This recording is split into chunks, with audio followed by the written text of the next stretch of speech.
Hey, how's everybody doing? This is JJ with Deluxe Vehicle Detailing and Paint Correction. I am in my home shop. I'm working on my own vehicle, and I'm going to go over windshield and or any glass polishing.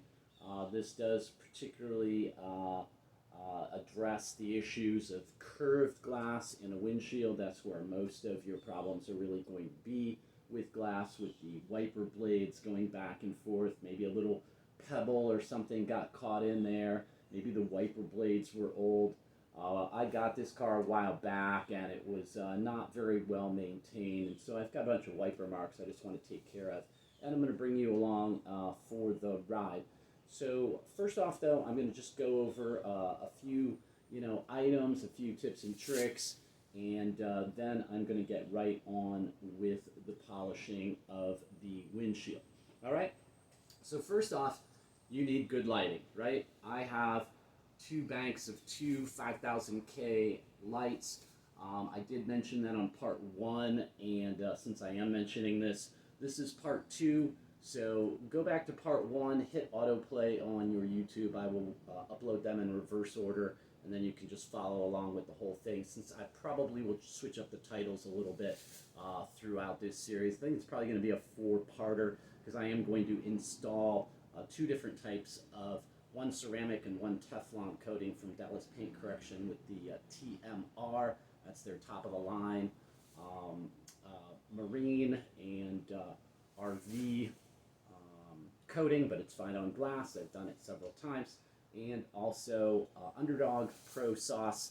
I'm going to split basically the windshield and also actually later today the hood and headlights. So I'm doing a bunch today. Anyway, come along for the ride, and let me show you a few things around right before we get started. So, like I said, I've got my banks of lights. There's one, there's another. They are 5000K. It gives great kind of natural sunlighting on things. I also have my small paint correction light here. This is the Astro SL50. And so I have gone inside the car. I showed you on part one from the outside and inside the defects. And now from the inside of the glass with the lights shining on them, I was able to really see those defects well. Yeah, I can talk today. Hey, like I said, on part one, I went to the Black Crows last night, so maybe I'm struggling a little bit. But so I have put the tape on the inside of the glass, and I have marked some of my areas that are specifically catching my eye. I'm always seeing where the wiper blade from the right side, from the passenger side, goes back and kind of stops, double hits here. It's created a big mark. I've got a big scratch here, and then on the other side, that's basically just the window trail lines, but two of the trails kind of towards the top and the bottom are a little deeper. So you can pay a little bit more attention, like where this wiper blade on the driver's side goes and ends. I've got this, it's a little bit more etched. It's a little bit more scratched. So that way, while you're polishing, you know maybe where to spend a little extra time. And as long as we're talking about extra time, sorry about that, tripod. You do want to keep track of the temperature that you're generating. Here I have 91 degrees, 91.4, 89.6, 90.5. My gadget on the wall says it's 84 degrees outside. A little bit warmer maybe in the garage. I've got the garage door open. I am running fans all along in here to keep my ventilation. Probably not worth doing. I think you can trust me that I have fans. I put filters on the back of the box. Fans filter the air. I've got another fan there. So I keep a nice airflow going out. I will probably open that door over there, get some nice circulation, because I am going to be doing ceramic coating on the glass, on the paint, and on the headlights a little bit later. in a different series. So hit that notification bell, bing, and you will always be updated with new videos as they come out. Give me a thumbs up, give me some comments, help my analytics, help me out. So tip there, right? Keep track of your temperature. If you get one spot of your glass that you're working on and working on and working on too hot, it's going to expand, and it's called delamination. Glass is made of many, many, many, many layers so that it has the ability to not shatter. So you don't want to heat up one layer and have a cooler layer underneath, and you can cause yourself really problems. You can do permanent damage to the windshield. I'm already at 90. That's pretty high. I'm not going to go probably over, you got to figure the whole thing sits in the sun, right? Yeah, it sits in the sun, but it's all heated pretty evenly by the sun. So you want to keep things moving. You don't want to stay in an area very long, and it's a good idea to spend 20 bucks, go to Harbor Freight and have yourself a heat gun, so that, or not a heat gun, but a temperature, gauge gun, so that you can see how much you're spiking your temperature in an area while you're working on it. So that's a good tip. Like I said, here's another tip. I've got these detail guards. See that? And I use these all the time when I have trouble. You can see the tire there. I've got this on the front tire. For your cords, for your hoses, for your pressure washer hoses, man, those things to have all around the car save you so much time and aggravation as you're moving cords around from polishers, things like that. It really just saves some time. So another little tip, kind of PSA here. Let me kind of halfway set you down. I'm not going to use this while I'm trying to talk to you.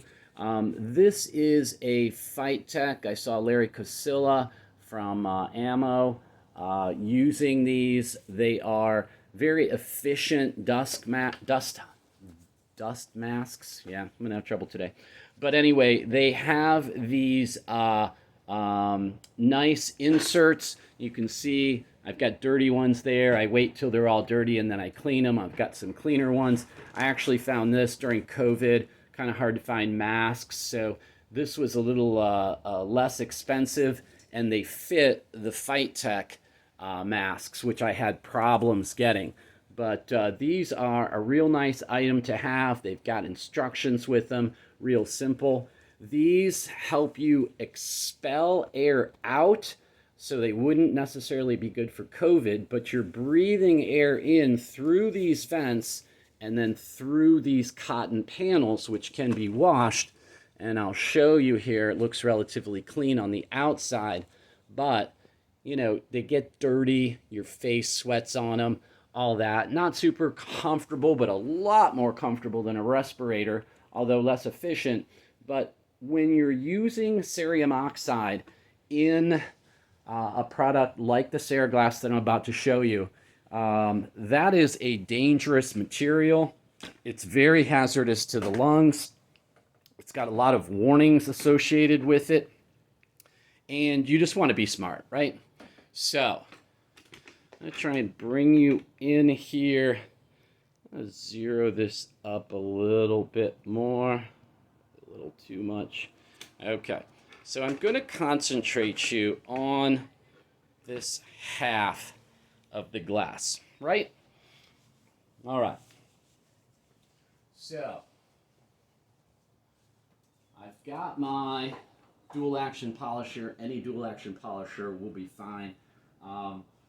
Back in the day, oh yeah, I took my antenna off real easy. Just unscrew, whammo bammo, it's out of your way. Highly recommend taking off the antenna if you have if you have one. This is an '08, so things have changed. But anyway, yeah, any dual action will work.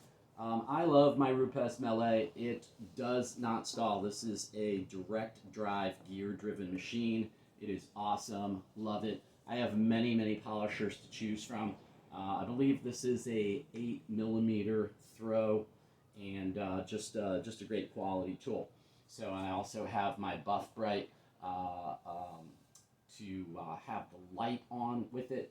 I've got my lighting okay on here, but those Buff Bright lights with the cross-directional LED lighting, amazing tool. I've featured those in some videos before. Anyway, so what we're going to do is we're going to put the cerium oxide-based product, Ceriglass, which has the actual natural element in it. We're going to put it on the pad, we're going to spread some out, and like I said, we're just going to keep working it and working it, paying attention to where I've noted deep spots, and we're going to go over this. This is not a quick process. I was watching kind of a glass polishing pro, and he said that you could easily spend half an hour per quarter section of the glass, so that's 2 hours. Now, that's at a high level. I don't think I'm going to need that. This glass is lightly scratched. I'm going to see how it goes. I'm hoping I don't have to spend half an hour on this section, half an hour on this section, likewise on the other two sections. I'm hoping so, but I'm going to get this. I'm doing it. I'm here. If you're a professional, you want to achieve the highest that you can for your clientele, and you know, it all depends on what kind of results you get. So you want to keep some pretty good pressure on it. As I mentioned in the first video, I've got my interface pads here. This is the rayon disc. The interface pad is double velcro, so the rayon pad looks, separate this out some. Velcro is very efficient. So it's red on the velcro side. The interface pad has velcro white, velcro black. Put it right onto your backing plate, and then you just attach your thin rayon pad for glass polishing to the interface. That allows you to work curved areas, and you're not just putting the pressure in the middle as mentioned in video 1. So let's get to it. I have given this a very thorough shake several times today. You want to make sure that your cerium and the materials are well mixed within the solution, because they will come out of solution. And, you know, really this bottle isn't something you're going to pick up every day. Okay, so I've put a good ample amount on. I'm going to do about a third of this window, and I'm going to pay special attention where I have the marked from the inside with some painter's tape. It's a quick release, you know, just from a big box store. I mean, it doesn't have to be anything fancy. So I'm going to, like I said, do about a third, maybe a little bit more. Spread it out. You want to sling it all over the place. Okay. Start on speed 1. Adjustable trigger control. Set your pad down. Got a lock-in button. And I'm just going to spread it out.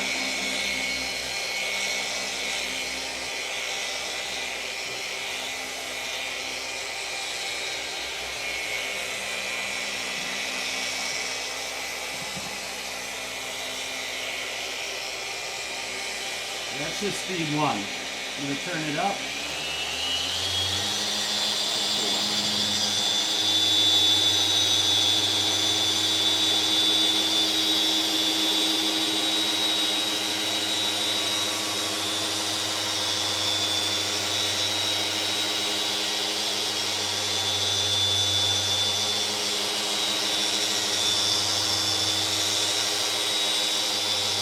You want to keep things moving.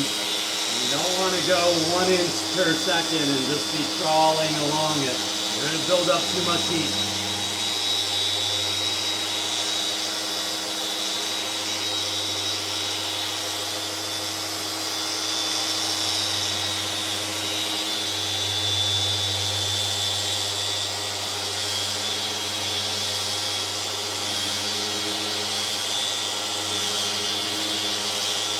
Got some pretty good pressure on this. I'd say probably 10 pounds.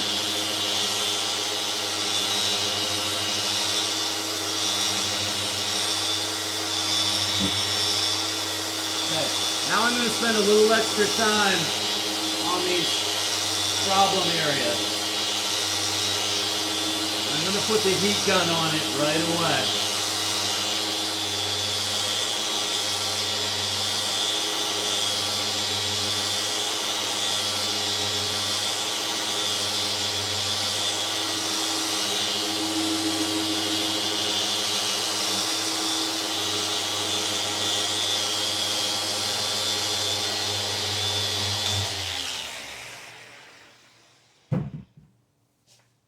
Let's see how much we heated it up.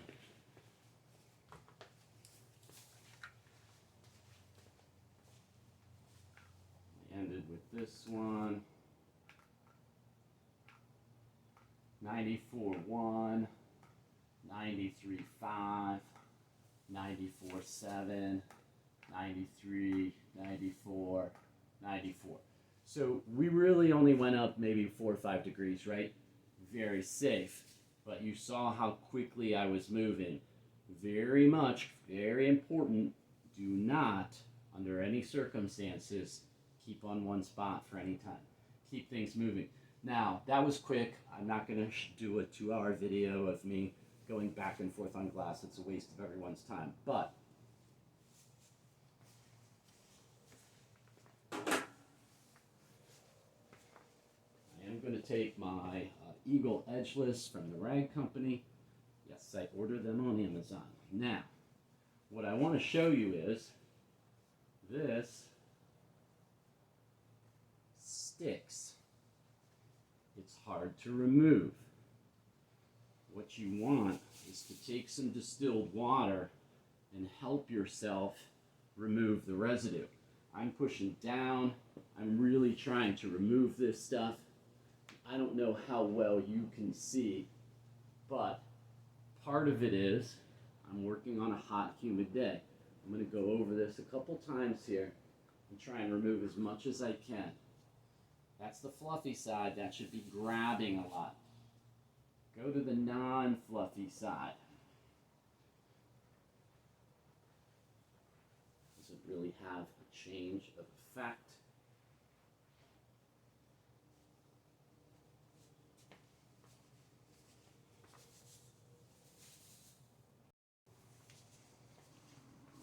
So, I've got my distilled water here. Go back to the fluffy side.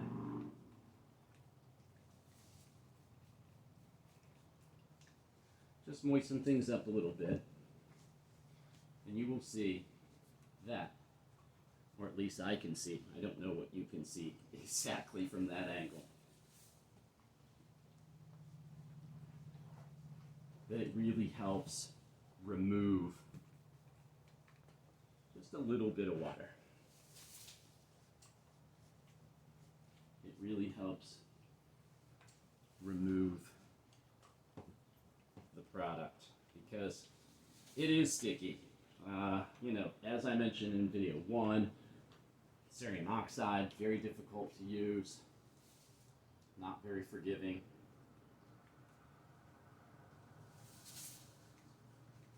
One more wipe here.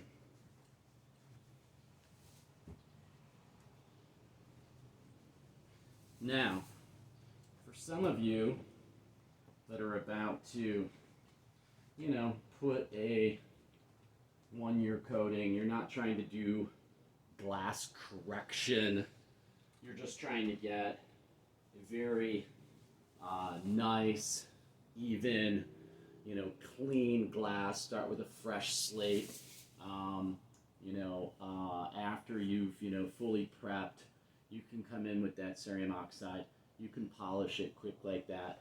I of course still see, but I do see improvement, actually just from that quick application. I mean, the glass looks great. Of course, it's polished now. It's super clean. Those rayon pads they're a very strange feeling material. They're very hard. They're rough. They, they're for glass. Glass is very, very hard to polish. So this might be good enough. If you're just looking, if the glass is in good shape, you want to just give it that extra little pop, a quick polish like this, you're good to go. Use some, paint prep, some IPA, whatever your, last step before coating is, to clean off any of the oils or residues dripping all over. And that might be it. But, for me, this is my vehicle. I want to try and perfect this as much as I can. I have not used those interface pads before, which take a little of the aggression out. Even though you're able to get around the curve, it does kind of soften the whole process, because you've got that ability to do that with the foam. So it's not going to be as aggressive, although it is going to be more conformed over a larger surface area. So, there's pluses and minuses with that. Certainly if you were working on glass on the side of the car, the interface probably wouldn't be that big a deal. But with curved glass, I think that it's the way to go. And I'm checking it out. It felt good. I liked using it. And the Ceriglass is a product I've used a lot, and it is a great product. So I'm going to continue on with my perfection. I'm going to bust away on this. I'm going to spend some more time. I know how my heat effect is, and I'll probably, be here, I would say a good hour just on this windshield, because I'm going to, go for the glory. And I do have the 3-inch too to get along the edges in these corners. It's hard to get a 5-inch pad in here. If you've got the ability to have a 3-inch DA, or switch over your backing plate, whatever you need to do. If you only have one polisher, and have the interface pad and have the rayon, it's a nice step. So anyway, thanks for being with me with part 2. I'm going to get to work, and the next time you see this, it will be all polished out. Okay? Thanks.